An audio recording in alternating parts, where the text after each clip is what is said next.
Shalom jemaat yang terkasih di dalam Tuhan Yesus Kristus, penuntun saat teduh Sinode Gereja Kristen Jakarta hari ini Rabu 8 Februari 2023. Sukacita anak-anak Allah, Efesus pasal 1 ayat yang ketiga sampai ayat yang ke-10.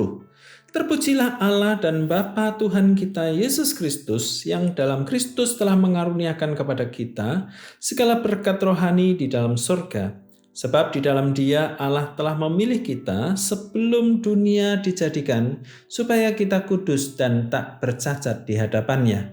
Dalam kasih Ia telah menentukan kita dari semula oleh Yesus Kristus untuk menjadi anak-anak-Nya sesuai dengan kerelaan kehendak-Nya, supaya terpujilah kasih karunia-Nya yang mulia yang dikaruniakan-Nya kepada kita di dalam Dia yang dikasihi-Nya. Sebab di dalam Dia dan oleh darah-Nya kita beroleh penebusan, yaitu pengampunan dosa menurut kekayaan kasih karunia-Nya yang dilimpahkan-Nya kepada kita dalam segala hikmat dan pengertian.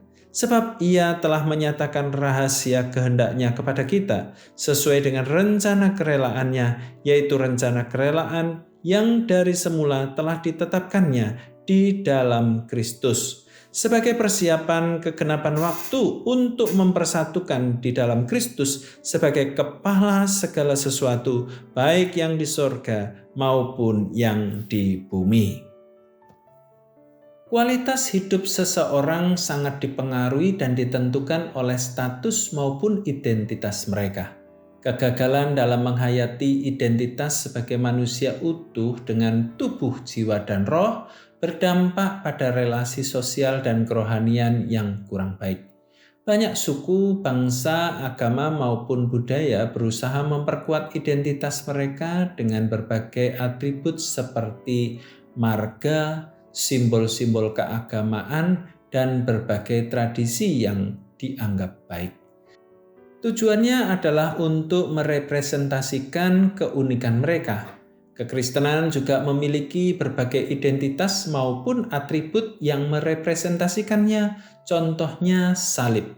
Namun atribut itu bisa disalahgunakan apabila gagal menghayati dan memaknainya dengan tepat. Istilah anak-anak Allah merupakan suatu identitas sekaligus status yang dimiliki orang Kristen. Yesus menegaskan dalam Yohanes 1 ayat yang ke-12 bahwa orang-orang yang percaya kepadanya diberikan otoritas untuk menyandang status sebagai anak-anak Allah. Rasul Paulus dalam Efesus pasal 1 ayat yang ketiga sampai 10 juga sangat menekankan identitas dan status orang Kristen sebagai anak-anak Allah. Status ini kita peroleh semata-mata karena anugerah Yesus Kristus dalam menetapkan dan memilih kita sebagai anak-anak Allah sesuai dengan kedaulatan dan kehendak bebas Allah. Efesus 1 ayat yang kelima. Tujuannya supaya hidup kita ditebus dan diampuni dari segala dosa. Pada akhirnya kita mengembalikan semua kemuliaan pada Tuhan karena kasih karunia-Nya. Efesus 1 ayat yang ke-6 sampai yang ke-7. Sukacita yang kita alami sebagai anak-anak Allah merupakan salah satu berkat rohani yang telah Allah siapkan dan tetapkan sesuai rencananya.